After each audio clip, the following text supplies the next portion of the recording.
Sa pagkakataong ito, itutuloy natin ang ating pag-aaral sa Aklat ng Galacia at tayo ay nasa ika-4 na mensahe.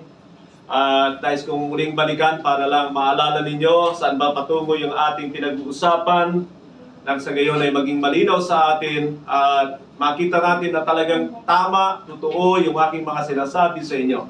So sa ating unang mensahe, ito ay ginawa ko sa online doon sa grupo na mga nag-aaral. Doon ko ipinakita ang pagtuklas sa mga layunin ng mga sumulat, lalong-lalo na sa mga tinatawag na epistles o kaya ay mga sulat, letters. Yan ay sinulat ni Apostol Pablo at sa pamamagitan ng kanyang tono, ng kanyang pananalita ay pinakita ko sa inyo na mayroong problema na naganap sa Iglesia ng Galacia at doon ay makikita natin o tinignan natin at natuklasan natin na dahil may mga nakapasok na hindi katanggap-tanggap na aral sa iglesia ngayon na tinanggap na ng mga Kristiyano. Ano yon? Ito ay labag sa mga probisyon o sinasabi ng bagong tipan o New Covenant. Alam nyo, tinignan ko ang online at ang pinapakita ng online ay ilan lamang na parang mga mabababaw na dahilan. Yung gospel, yung law, yung circumcision, o kung meron pa, yan ay bahagi lamang ng katotohanan ng kabuuan ng tipan. Yon ay bahagi ng bagong tipan ng Diyos sa tao. So ang problema talaga ay yung binabago na mensahe ng New Covenant. Ipinakita ko rin sa inyo ang kaibahan nito sa aklat ng Hebreo, na kung saan sa mga Hebreo ay ina-avoid pa lamang sila na iwanan ang katuruan ng New Covenant para bumalik doon sa legal na Judaismo na sa panahon na yon ay pinaplano ng mga mananampalataya na bumalik na lamang doon. Pero dito, sa mga taga-Galacia ay medyo nadaya sila. Yon ay tinanggap na nila, kaya si Pablo ay nagagalit sa kanila.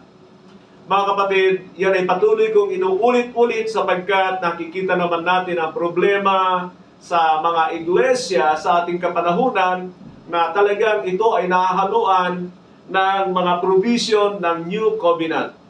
At ang malaking halimbawa ko dyan at malinaw ay sinasabi ng marami na mga umaangkin na sila ay mga Kristiyano sa ating kapanahunan that they are no longer under the law. Malinaw po yan sa Roma 6:14. We are not under the law.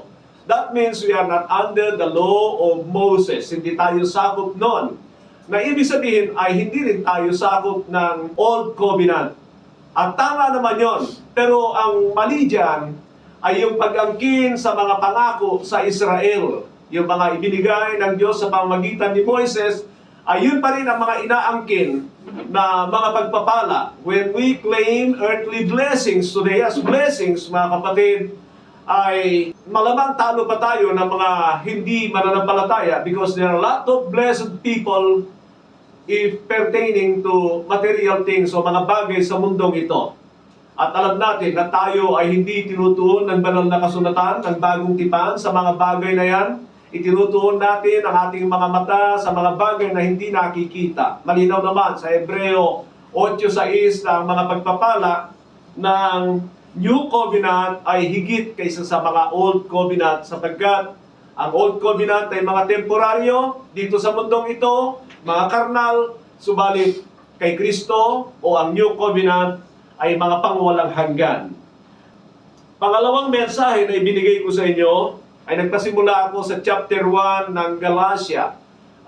Tinignan natin yung Galatians 1-10. Of course, ito ay introduction ni Paul sa kanila, pero mararamdaman natin yung medyo sama ng loob na ni Pablo kaagad. Pinepresent niya ng diretsahan ang kanyang pagiging apostol mula sa Diyos na para sa mga hentil na ito na kailangan nilang tanggapin. Bagamat nandiyan ang pagbati sa kanila, ay meron pa rin siyang parang pitik na sinasama niya yung tungkol sa dahilan ng kamatayan ni Kristo at hindi doon sa may kaugnayan sa batas. Ang pangatlong mensahe ay ikalawang bahagi ng chapter 1. At diyan ay makikita natin ang mga patutuo ni Pablo in connection with the gospel he preached to them. Pinakita niya doon kung bakit hindi dapat haluan ito ng anupaman at yung bigat kung paano ito dumating sa kanya. At para makita niyo mga kapatid, yung sinasabi kong ito ay nais kong bagitin sa inyo sa verses 11 to 12 ng chapter 1, the divine source of Paul's gospel. It was direct from Jesus Christ. Direkta. Mamaya makikita niyo ang katotohanan ito na talagang kailangan pagpuntahan ni Pablo yung mga nasa Jerusalem para i-check niya ang ebanghelyo nila dahil nag-aalala nga siya na baka iba yung kanyang ipinapangaral sa ipinangaral ng mga apostol na nandoon sa Jerusalem. Sa verses 13 to 14 is showing Paul's zealousness for Judaism. Na kung Judaismo lamang ang pag-uusapan ay hindi sila hihigit kay Pablo. At totoo naman ang bagay na yan sapagkat siya ang nagpasimulang namuno sa pag-persecute sa mga Kristiyano hanggang sa pinangunahan niya ang pagpatay kay Esteban. Can you say amen? Amen. Sa pamamagitan ng kanyang pagkuha ng sulat, ay hahabulin niya ang mga Kristiyano maging sa labas ng Israel. Pero doon siya nagkaroon ng encounter sa Panginoon at doon nagkaroon ng malaking pagbabago ang kanyang buhay. Ipinaliwanag na niya kung sino siya bilang mananampalataya, his foreordination. Ipinaliwanag ko yan sa nakaraan sa inyo, yung foreordination, that there was a prophecy regarding Paul sa Isaiah 49:6 na kung saan siya itinakda tungkol sa bagay na ito. Ipinaliwanag ko rin na may mga ilan talaga na pinipili ng Diyos sa ganyang paraan pero may general foreordination tayo. At ano yung general foreordination natin? It is that we are chosen to become like His Son Jesus Christ. Amen? Amen. Wala tayong specific na katulad sa mga ilan, sa mga nasa Biblia, sina Abraham, Jacob, Jeremiah, may mga hula na nakatakda para sa kanila. Of course, ang Panginoon, napakarami yan sa Old Testament. And then, si Pablo nga na tinukoy doon sa Isaiah 49:6. At sa ikaapat na bahagi, sa verses 22 to 24, is Paul's transformation as a powerful proof of the true gospel. Ipinakita niya yung malaking pagbabago sa buhay niya nung talagang natanggap niya ang ebanghelyo sa kanyang buhay. Sa ngayon ay tinatawagan ko kayo na lahat tayo tumayo para sa pagbabasa ng ikaapat na bahagi ng ating mensahe dito sa Aklat ng Galacia sa Kabanata 2, talatang 1 hanggang 10. Galatians chapter 2 verses 1 to 10.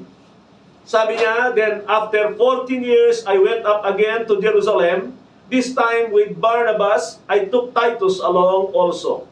I went in response to a revelation and meeting privately with those esteemed as leaders. I presented to them the gospel that I preached among the Gentiles. I wanted to be sure I was not running and had not been running my race in vain. Yet not even Titus, who was with me, was compelled to be circumcised, even though he was a Greek. This matter arose because some false believers had infiltrated our ranks to spy on the freedom we have in Christ Jesus and to make us his slave. We did not give in to them for a moment, so that the truth of the gospel might be preserved for you. Verse 6, as for those who are held in high esteem, whatever they were, makes no difference to me. God does not show favoritism. They added nothing to my message. On the contrary, they recognize that I have been entrusted with the task of preaching the gospel to the uncircumcised, just as Peter had been to the circumcised.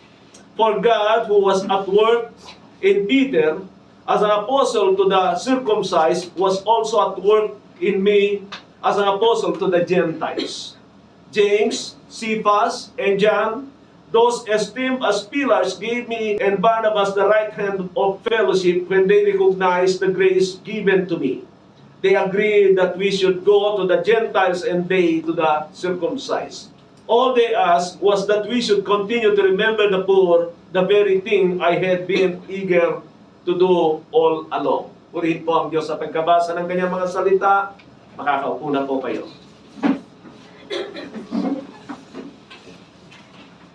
Mga kapatid, i-recommenda ko po na mamaya sa inyong mga tahanan, sapagkat sa tingin ko ay hindi ko bubuksan sa inyo ang Aklat ng Gawa, Kabanata 15, na itong ikinukwento ni Apostol Pablo rito. Nandun ang kaganapan nung sila ni Barnabas at ni Tito ay pumunta sa Jerusalem para makipagkita sa mga apostol. Dito ay makikita natin na si Pablo ay pinagpatuloy niya ang kanyang patutuo para patibayin at depensahan ang mga bagay na natanggap nilang aral sa kanya. Natutuo yung kanyang mga sinabi sa kanila. Sa online ay nakita ko ang ganitong sinasabi ng ChatGPT. The Gospel of Grace confirmed and defended. Diyan ko nakikita na nandun sila sa ibabaw, surface. Wala sila doon sa ilalim, doon sa pundasyon. Nakukuha nyo ba ang ibig ko sabihin? Sa online, mga kapatid, ay ang ipinapakita lang ay yung mga nandun sa ibabaw, hindi yung talagang tunay na pundasyon. Nabanggit ko kanina sa inyo na ang problema talaga ay hinahaluan yung New Covenant. Not even New Covenant is mentioned online, sa mga online. Kaya diyan ko pinag-iingat, lalo na ang mga tagapagturo, sapagkat alam ko na marami ay nakadepende na sa mga nandiyan. Napakadaling mag-aral kapag ikaw ay nandoon. Noong una ay medyo tinatanggihan ko yan sapagkat hindi ako marunong. Pero dahil nakikita ko na maraming pastor, ay tila insistent sila na maganda yung ChatGPT, ay tinignan ko rin, nagpaturo ko sa aking anak at pagkatapos ay nakita ko, pero nakita ko rin ang malaking diferensya. Ganito kasi yan, mga kapatid. Dito sa mga nasa online ay pinipili niyan yung mga sophisticated, malalaking grupo at magagaling, kinikilalang mga tagapangaral. Nakukuha nyo? Pero ako'y naniniwala na sa kabila nito ay ang kontrol ng Diablo. Dapat itong makita ng mga tagapangaral na ang tunay na dahilan ng problema ay nahahaluan na yung New Covenant. Katulad ng sabi ko sa inyo, hindi nga yan nababanggit sa online yung New Covenant. Ang nababanggit lamang ay katulad ng law, ng gospel, ng circumcision. At lahat yon ay bahagi lamang ng iisa na tinatawag na New Covenant. Yan ang katotohanan dito. Now, tingnan natin dito sa verses 1 and 2 kung ano ang sinasabi niya rito. Ang pamagat natin ngayon, mga kapatid, ay other truths about the Christians' New Covenant versus Judaism. Ulitin ko, other truths about the Christians' New Covenant versus Judaism. Sinasabi ko ito, mga kapatid, sapagkat ang problemang ito ay doon pa natin makikita sa chapter 15 ng Aklat ng Gawa, at ito ay nagpapatuloy sa lahat, halos ng mga epistles, sa lahat ng mga sulat ng mga apostol, sa mga mananampalataya, hanggang sa Aklat ng Pahayan. At ano nangyayari sa ating kapanahunan? Hindi ba hinahalo yung mga pamantayan ng Old Covenant sa New Covenant? Hindi ko alam kung excited kayo dyan, mga kapatid, pero the fact na nakikita ko kay Apostol Pablo yung kanyang zealousness na hindi dapat haluan ng mga aral ng Old Covenant, ng New Covenant, ay ganun din ang aking damdamin. Minsan pa, mamaya makikita natin ang katotohanan ito. So sabi niya rito, then after 14 years, I went up again to Jerusalem, this time with Barnabas. I took Titus along also. I went in response to a revelation, and meeting privately with those esteemed as leaders, I presented to them the gospel that I preached among the Gentiles. I wanted to be sure that I was not running and had not been running my race in vain. So, pinamagatan ko ito, Paul visited the apostle in Jerusalem to check his gospel with them. Ulitin ko, Paul visited the apostles in Jerusalem to check His gospel with them. Mga kapatid, mahalaga ba yun? Palagay ko kung hindi mahalaga, yung bagay na ito na ginagawa ni Apostol Pablo na i-check ang kanyang ebanghelyo, hindi na isusulat dito. But the truth is that there is a false gospel, there is a different gospel in the Bible, even in the times of the apostles, na nangangahulugan na dapat ay i-check din natin ang ating ebanghelyo, lalo na sa mga tagapangaral. Kung kayo nag-evangelism, do you know the gospel? Of course, mamaya ibabanggitin ko ang bagay na ito. Pero si Apostol Pablo ay concern niya ang bagay na ito. Siya ay nagmi-ministry na doon sa Antioquia, sa Syria.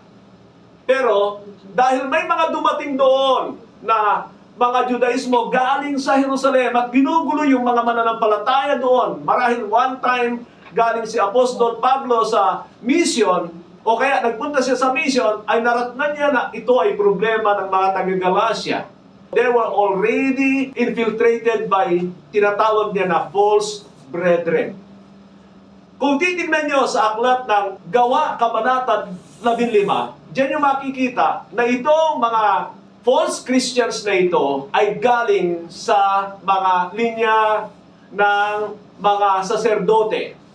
Sila ay mga tinatawag na false converts. Pero balikan ko muna ito mga kapatid, na sa panahong ito ay sinabi niya na 14 years na mula ng huli na siya ay nandoon. Sabi ng mga ilan na siya daw ay pangalawa nang bumalik doon, pero nakikita ko rito, mula nung siya ay na-convert, hindi siya bumabalik doon sapagkat during that time ay binabantaan siya doon at nais siyang patayin. Tignan niyo ang chapter 9 sa bagay na yan. And so, nag-prosper na yung kanyang ministry doon sa Antioquia, pero narating nga sila na mga Judaismo. Now, sabi rito, kasama niya si Barnabas. Sino si Barnabas? Kung gusto niyo sa makilala, puntahan ninyo ang aklat ng Gawa, Kabanata 4, talatang 36 at 37. Si Barnabas ay masigasig na Kristiyano, bagamat sila ay magkaroon ng problema mamaya sa chapter 16 ng Gawa, pero naniniwala ako ito ay matatag na Kristiyano rin katulad ni Apostol Pablo. Si Tito naman ay pinapakita rito sa aklat ng Galacia na siya ay Greek, Gentile, na nangangahulugan. Siya ay ginagamit ni Apostol Pablo para tingnan niya kung totoo nga na yung mga nagtuturo sa mga taga-Galacia ay ganoon din ang itinuturo sa kanila doon sa Jerusalem. So he brought Titus along with them para ito ay maging pagsubok sa kanila na baka tanggihan nila si Pablo o kaya itong si Tito. Sa verse 2 ay ipinapakita rito yung dahilan ng kanyang pagbisita sa Jerusalem. Sabi niya, I went in response to a revelation and meeting privately with those esteemed as leaders. Yung kanyang ebanghelyo ay sinabi ko sa mga nakaraan na ito ay galing talaga sa Panginoon. Nabanggit ko nga na malamang si Pablo ay minentoran ng Panginoon for 3 years. Nababanggit yan doon sa chapter 1 para tumbasan yung mga panahon ng Panginoon sa mga apostol. Pero it was a revelation, mga kapatid, tungkol dito sa ebanghelyo. And then sabi niya, meeting privately with those esteemed as leaders, I presented to them the gospel that I preached among the Gentiles. I wanted to be sure that I was running and had not been running my race in vain. Makikita natin na siya ay nakipag-ugnayan privately sa mga esteemed leaders. Sino ito mga ito? Nababanggit dito later on na sina Pedro, Santiago at saka si Juan. Yan yung mga leader talaga doon. Sabi niya, I presented to them the gospel that I preached among the Gentiles. I wanted to be sure I was not running and had not been running my race in vain. Kahit papaano si Pablo ay alam niya na doon nagpasimula, ipinanganak ang iglesia sa Jerusalem. Pero sa kanya, it was a personal revelation from the Lord Jesus Christ. Dito ay pumayag siya na i-check yung kanyang ebanghelyo. Ibig sabihin mga kapatid, ang ebanghelyo ay hindi basta-basta. At alam naman natin, sabi ng Roma 1:16, for it is the power of God unto salvation, first for the Jews and then for the Gentiles. Kapangyarihan ng Diyos para magligtas. Now, kung gusto niyo i-check ang Ebanghelyo ni Pedro, he was the first preacher of the gospel when the Holy Spirit came to the believers, at yan ay makikita sa Acts chapter 2. Pero, ipinapakita pa lang niya doon yung ginawa nila sa Panginoon. At kung itutuloy ninyo, ay makikita yung Ebanghelyo na yan sa verses 22 to 37. Na doon ay naniwala yung marami sa kanila at nagtanong sa kanya, brothers, what shall we do? And then yun nga, sa 38, sabi niya, repent and be baptized every one of you in the name of Jesus Christ for the forgiveness of your sins and that you may receive the gift of the Holy Spirit. Mga kapatid, doon sa sinabi ni Pablo mula 22 hanggang 37, doon yung makikita that he was talking about Jesus Christ, the fulfillment of the promise, ancient promise na magkakaroon ng tagapagligtas, and through the person of Jesus Christ, He came as a human, and then nandun yung kanyang pagdurusa o yung kanyang paghihirap, nandun yung kanyang passion, nandun yung kanyang death, nandun yung kanyang burial, nandun yung kanyang resurrection and ascension. Kung sabihin niya sa mga taong ito, you crucified the author of life, ay tinanggap nila. It was not a judgment, mga kapatid. It was the truth. And it instigates the hearts of these people to believe na kailangan nilang magsisi. That they were converted, and there were 3,000 who was added to the church during that day. What a marvelous work of God. Amen. Kapag ka na-preach ang tunay na ebanghelyo, ang Diyos ang gagawa. Now, I'm telling about the gospel of Peter na nandoon sa unang yon. So he was talking about Christ, and it deals with the sins of the people. At kung titingnan nyo naman ang Ebanghelyo ni Pablo, ay makikita yan sa unang Korinto 15:3 at saka 4. Ano sabi ni Pablo doon? This is the gospel that I preach, that Christ died, buried, and was resurrected in the third day. That was the gospel of Paul. Pero alam natin na lahat ng mga ginawa ng Panginoon, yung kanyang paghihirap, yung kanyang kamatayan, yung kanyang pagkalibing, yung kanyang muling pagkabuhay, ay may kaugnayan sa kasalanan, kaya yan good news. Because the real problem of humanity is sin. Hindi kahirapan, hindi emotional na distress, kundi kasalanan talaga ang ugat ng lahat. Amen? Amen. And so, ang tunay na ebanghelyo ay may kaugnayan sa kasalanan, at ang tanging solusyon dan ay si Kristo, kaya yan ang tunay na mabuting balita. And I remember Paul saying in 2 Timothy 2:8, remember Jesus Christ, raised from the dead, descended from David, this is my gospel. So, nandun, diretsahang sinasabi ni Pablo, mga kapatid, ang point natin dito, magkatugma ba yung ebanghelyo ni Pedro at saka ni Pablo? And I say, yes, they are the same. Walang problema because they were both revealed by the Holy Spirit to them. Yan ang maganda. Now, ang problema natin ngayon, hindi na pinapakiramdaman ng mga tagapang-aral kung tama ang kanilang ebanghelyo. Ang mahalaga sa mga tao ngayon, gusto ng tao yung kanilang sinasabi, at dahil dyan ay nagiging sugar-coated yung kanilang ebanghelyo, yung accommodating gospel, ang kanilang pinipreach, yung ebanghelyo na tumutugon sa pangangailangan sa mundong ito, at hindi yung ebanghelyo na nagdidil sa kasalanan ng tao. That's a big problem. Kaya dito sa True Bread ay itinuturo natin maging ang tamang ebanghelyo. Let's not just preach a gospel na gusto ng tao. Marami ay maggusto niyan pero hindi ginagamit ng banal na Espiritu ang ebanghelyong yan para mabuksan sila sa katotohanan. Now, when we use the gospel, listen to me my brothers and sisters, when we use the true gospel, God works. At sabi nga doon, He added to their number those who are being saved. Can you say amen? Amen. Kaya huwag tayong gumagamit ng alluring gospel. Hayaan natin ang Diyos ang gumawa. Ito'y para sa kanyang kaluwalhatian, hindi para sa ating karangalan. Ang problema ng mga Kristiyano ngayon ay naghahanap ng karangalan, ng tropeo sa kanilang mga ginagawa. And so, ipagyayabang nila yung marami silang nadadala sa church, yung kanilang maramihang pagbabautismo na parang nangyayari rin sa kanila yung nangyari sa panahon yun ng apostol. We are in a different time, mga kapatid. But still, the Word of God works only how God intends them. Palakpakan po natin ang Diyos na buhay. Amen. Amen.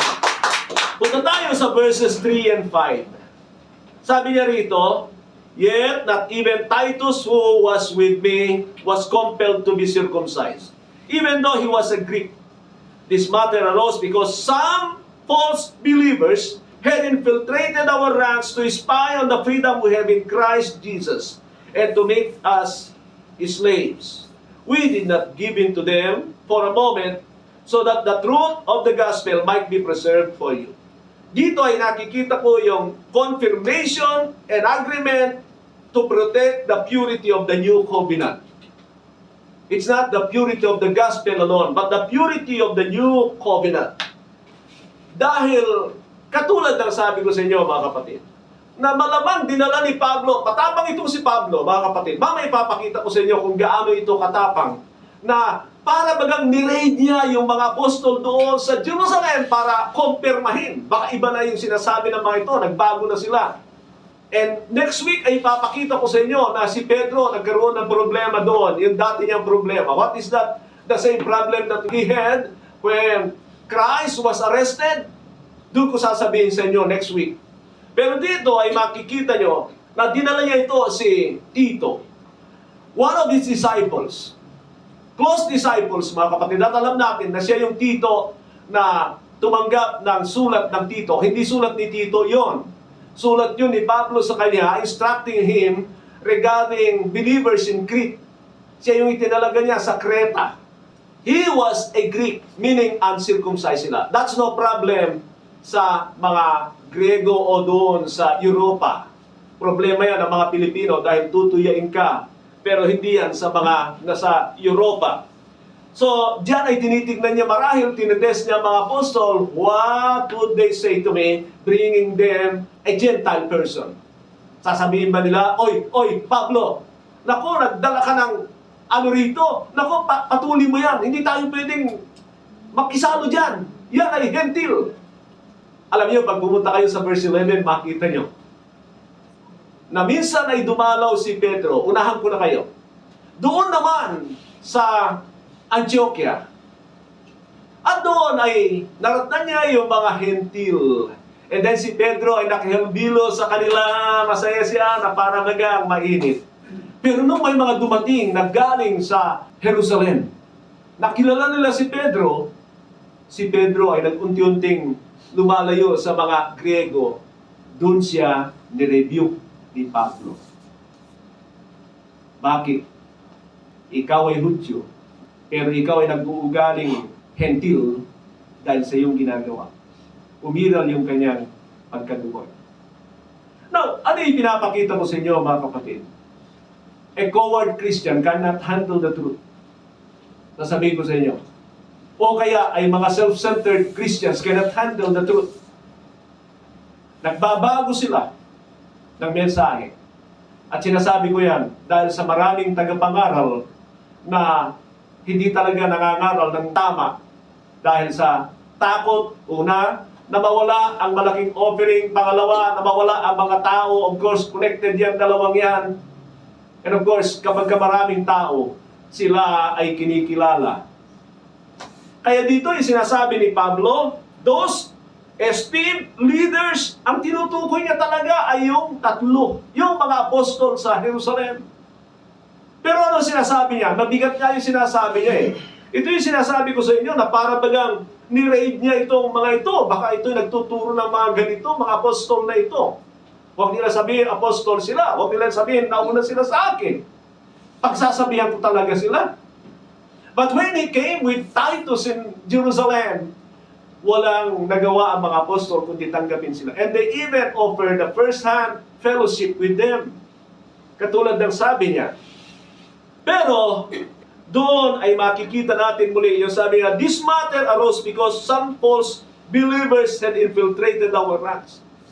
Now, alam niyo, nagugulat ako sapagkat doon pa lang sa chapter 15, meron ng mga false believers. Bakit nagkakaroon ng mga false believers?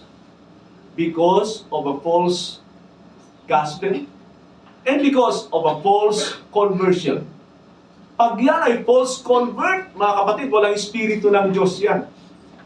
Amen ba kayo? Amen. And so, anong gagawin yan? Katulad ng nangyari dito sa kanila, nangyari na ito sa Jerusalem. Meron na mga hindi totoong born again doon sa Jerusalem noon pa man. Kung sa ating panahon pa kaya, dahil nakikita ko na yung problemang yon, nagpapatuloy yon hanggang sa ating kapanahunan. At nakikita naman natin ang totoong yan, ang katotohanan yan sa ating kapanahunan. Na katulad ng sabi ko, sinasabi nila, we are not under the law, but they all claim the promises in the law. Ayaw nilang sundin yung kautusan. Pero mabigat yung bagay na yan, mga kapatid, sapagkat pag sinasabi mo yan, na you are not under the law, baka ang ibig mo sabihin ay you were saved by faith alone. Now, tingnan niyo ito. Itong nakita ko ulit sa online, ay sinasabi niya rito, dahil si Tito ay hindi pinatuli, ang ibig daw sabihin ay ganito, the gospel does not require adding human work to divine grace. Hindi yan yun. Ano ibig niya sabihin? I-explain ko sa inyo. Sabi ng online, dahil hindi kailangan magpatuli si Tito, ay nangangahulugan na hindi na kailangan ang gawa ng tao para sa kaligtasan. Ang problema nila ay hindi nila alam na ang bautismo ng mga Kristiyano ay tugon ng tao sa Ebanghelyo. Ang problema ng mga nasa online, mga kapatid, yung malaking grupo dyan, yung mga Calvinist, hindi ako Arminian, I don't like Arminianism, pero laban ako sa mali. Ang Calvinist, once saved, always saved, ay hindi mo kailangan ng gumawa para maligtas ka, sapagkat lahat ay gagawin ng Diyos. Mga kapatid, ang problema ng ganyan ay hinahalo nila yung kumpletong ginawa ng Diyos para sa kaligtasan natin sa hinihingi ng Diyos na itugon ng tao. So yung ginawa ng Diyos para sa kaligtasan ng tao sa kasalanan, ang kwento nun is the gospel. Good news.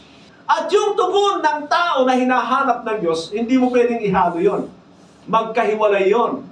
So ano ang hanap ng Diyos na tugon ng tao sa Ebanghelyo? They must have to believe. They must have to repent. And they must have to be baptized. Yun ang sabi ni Pedro. Mali ba si Pedro na puspos ng banal na Espiritu? No. But that's the truth. Yan ang problema ng marami. Alam niyo, kapag ikaw ay ligtas na, so ang gagawin nila ngayon ay nandun yung eternal security. Alam niyo ba itong mga sinasabi ko? Yung once saved, always saved, ligtas ka na forever. Ibig sabihin, hindi mo na kailangan ang mga batas ni Kristo, hindi mo na kailangan ang sanctification, hindi mo na kailangan ng bautismo, hindi mo na kailangan ng sanctification. Ligtas ka na eh. Kaya mababaw na yung tingin nila doon, parang palamuti na lang yan. Yung mga sinasabi ko sa inyo, yung sanctification, yung Christ-likeness, yung batas ni Kristo, following the commands of Christ, obedience. Kaya ipipilit nila kahit hindi ka na susunod. Ligtas ka na kasi niligtas ka naman ng Diyos. Nawawala ba ang kaligtasan mo? Mahina ba ang Diyos na nagligtas sa iyo? No. Kompleto yung ginawa ng Diyos para sa kaligtasan ng tao, pero yung tugon mo ay tugon ng pananampalataya. Ulitin ko ulit. May dalawang uri ng pananampalataya na nire-require ng Diyos. Pananampalataya ng mga makasalanan sa Ebanghelyo para sila'y patawarin ng Diyos. At ang pananampalataya ng makasalanan ay kailangan niyang paniwalaan si Kristo ang tanging tagapagligtas, kailangan niya magsisi, kailangan niya magpabautismo, at tinanggap siya ng Diyos kapag ibinigay sa kanyang banal na Espiritu. Pero, tapos na ba ang pananampalataya mo? Bakit sinasabi ng Biblia na kailangan lumago kayo sa pananampalataya? Grow in the faith. You must have to live in faith. Sapagkat iba yung araw-araw na pananampalataya. Yung daily living na pananampalataya. Kailangan mong magpakita ng pananampalataya. Lumago ka dyan sa pamagitan ng iyong paglago sa kaalaman sa Diyos at isapabuhay ang kanyang mga batas. Mga kapatid, dito makikita nyo na marami talaga na nagtuturo galing lang sa online, napakadelikado. Kung hindi rin ako nagbasa ng Biblia talaga, baka hindi lang ako ang kasama, pati kayo. Buti na lang, naniniwala ako, watch your life and your doctrine closely. Na sinasabi ni Pablo kay Timoteo sa mga ligtas na. Ibig sabihin, mga pinatawad na ng Diyos, pero kailangan pa rin nilang maging maingat. Isang bagay na tandaan ninyo, sa Jerusalem pa lang, they were already false believers. Who were they? Sino yung mga false believers? Of course, they have the false gospel. Nasabi ko na sa inyo, yung kanilang ebanghelyo, madaling tanggapin. Tanggapin mo si Jesus. Ay, pag tinanggap mo si Jesus, mawawala lahat ng problema mo. Mga kapatid, depende na yan sa Diyos. Kung alisin niya lahat ng problema mo. Dahil marami sa atin nangangailangan ng dagok.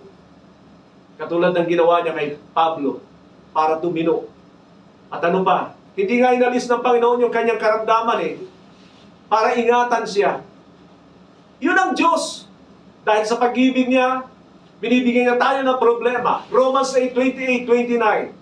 Hindi ba tama ang lahat ng mga ito? Bakit ang tao pinipili lang yung maganda, i-apply yung masarap, i-apply yung wala siyang problema, i-apply yung magaganda, pero yung katotohanan, tatanggihan niya.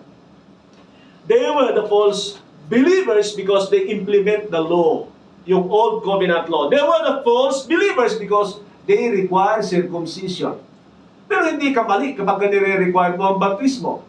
Ang bautismo ay pagpasok mo yan sa tipan sa Diyos. Colossus 2:11-13. Hindi ka pa pumapasok sa tipan sa Diyos, ibig sabihin, hindi ka paligtas kapag hindi ka nakipagtipan sa Diyos. Yan ang katotohanan. Sa Psalm chapter 25, I think beginning verse 10, ay kapag ikaw ay nakikipagtipan sa Diyos, ang una niyang gagawin ay lilinisin ka, patatawarin ka niya. It's just like sa born-again experience, na bagamat ang Panginoon ay namatay, kailangan nating tanggapin yon, yung Ebanghelyo, at ang Diyos ay nire-require tayong magsisi at magpabautismo para sa paglilinis niya sa atin. Now, makita niyo mga kapatid, there was no compromise at all from Paul. Tumingin kayo sa akin. Walang pagkokompromiso si Pablo pagdating sa katotohanan. Hindi niya pwedeng sabihin, pwede na yan. Hindi rin pwedeng sabihin ng mga apostol sa Jerusalem, pwede na yan. Talagang solid sila. Ito nga ang sinasabi ko mga kapatid. Bakit mo naman paghalu-haluin ang kontrata ng tao sa ibang tao? Ano ibig sabihin? O kaya, yung kontrata ng Diyos sa Israel, yung tipan niya sa Israel, bakit mo ihalo sa tipan niya sa mga Kristiyano? Hindi yan magkapareho. Magkaiba yan. Kung pwede na pala yung sa Israel, di sana hindi na parito ang Panginoon para itatag ang New Covenant. And the fact na tayo nagkukumunyo, this cup is the New Covenant in my blood, which is poured out for you, do this in remembrance of me. New Covenant. Sabihin nga natin, New Covenant. New Covenant. Hindi, wala namang binabanggit yung mga nababanggit nila. This cup is the New Covenant, pero wala silang interest na ayusin. Punta tayo sa verses 6-9. Sabi niya, as for those who were held in high esteem, sino itong mga ito? Yan yung mga apostol na nauna sa kanya. Whatever they were, makes no difference to me. God does not show favoritism. They added nothing to my message. Ibig sabihin, iba talaga yung pagtanggap ni Pablo sa kanyang mensahe. Pero, ang maganda, magkapareho. Mga kapatid, tumingin kayo rito. By the way, ang aklat ng gawa na sinulat ni Dr. Lucas ay tumatalakay sa dalawang apostol. Sila ang sentro ng kanyang pagpapaliwanag. Si Pedro, from chapter 1 to chapter 12, si Pedro ang apostle to the Jewish people. Pagdating sa 13, diyan na makikita, pero na-convert si Paul sa chapter 9, o bagamat na-convert si Paul sa chapter 9, doon na ipinapakita ng sumulat ang ministry ni Pablo. Now, pag tinignan ninyo yung mga ginawa ng Diyos sa pamamagitan ni Pedro, mga nagpagaling ng may sakit, mga nabilanggo, mga nabuhay na patay, nandun yun sa ministry ni Pablo. They are parallel para makita natin na ang Diyos ng apostol sa mga Hudyo ay siya ring Diyos ng apostol sa mga Hentil. Iisa lang ang Diyos na tumawag kay Pablo sa kay Pedro. Meron ngayong mga lumalaga na pinagkukontra yung dalawang yan. Hindi tinatanggap si Pablo. Oh my God. Dito, si Pablo, pinuntahan niya yung mga apostol. Mali na yatang ibanghelyo ng mga ito. Naniniwala siya sa kanyang ibanghelyo kasi personal niya tinanggap mula sa Panginoon. Pero, nakita niya, hindi naman magkaiba. Amen? Amen. Nai-infiltrate lang sila ng mga nagkukunwaring Kristiyano. Ituloy ko ito. Sa verse 7, on the contrary, they recognize that I have been entrusted with the task of preaching the gospel to the uncircumcised, just as Peter had been to the circumcised. Uncircumcised means mga Gentiles, circumcised means mga Jewish. Sabi niya, verse 8, for God who was at work in Peter as an apostle to the circumcised was also at work in me as an apostle to the Gentiles. Yan yung sinasabi ko sa inyo na kwento ng Aklat ng Gawa. James, Cephas, and John, those esteemed as pillars, gave me and Barnabas the right hand of fellowship. When they recognized the grace given to me, they agreed that we should go to the Gentiles and they to the circumcised. Sabi ko rito, Paul had anger to the leaders in Jerusalem thinking that this was their teaching. Akala nila yun na yung tinuturo ng mga apostol, yung dala-dala ng mga nagpunta sa mga taga Galacia. Kaya nagpunta siya roon. Pero hindi, pareho lang sila. Now, mga kapatid, ang tanong dyan ay, ganito rin ba tayo kahigpit sa ating mga pagtuturo ngayon? Marami careless na lang eh. Ang hanap na lang dyan, pakinabang, at ano ang kanilang matatanggap, and so nadadali sila ng mga kabaliang ito.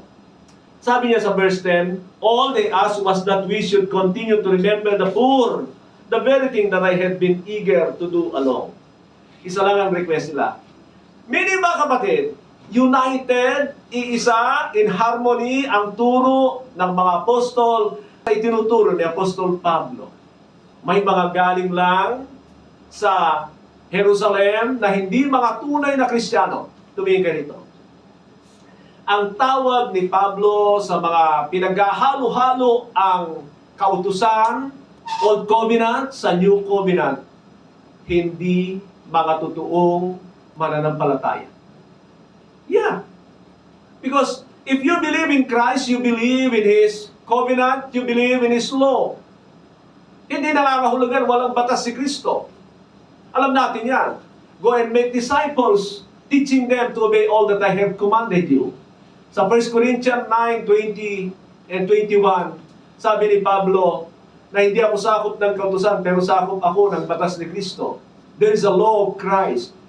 At makikita natin na isa na lang ang kanilang pinagkasunduan. Sabi ni Pedro sa kanya, o marahil isa sa mga apostol, ay, Pablo, isa lang ang kailangan natin huwag kaligtaan. Na ano yan? Natulungan ang mga dukha. Ay! Praise the Lord, yan ang ginagawa ko. Sabi ni Pablo, ganun ba? See? Malala ko ang sabi ng 10:38 ng Book of Acts. How God anointed Jesus Christ moving around, doing good to all people. Gumagawa ang Panginoon ng kabutihan. And of course, the law of Christ tells us to remember the poor sa mga kailangan. At yung talinghaga doon sa Matthew 25, na huling talinghaga, sa tatlong talinghaga, yung tungkol sa tupa at kambing, ay tumutukoy tungkol sa paggawa ng kabutihan sa mga nangangailangan. Amen kayo? Amen. Mga kapatid, last Sunday ay yung mga kapatid natin may nagbigay po sa akin ng blessing. So, niisip ko rin kayo. Hindi ko ibig sabihin na dukha na kayo ha. Pero sabi ng Biblia, kung may una kang tutulungan, ay ang mga pamilya ng mananampalataya. Amen? Amen. Parang ang hina naman. Parang pwede naman hindi tanggapin ito dahil sabi ko nga ay kailangan mapagpala rin ang mga kapatiran. Ah? So, ayan. Di ayaw ko sabihin kasi siyempre makikita rito.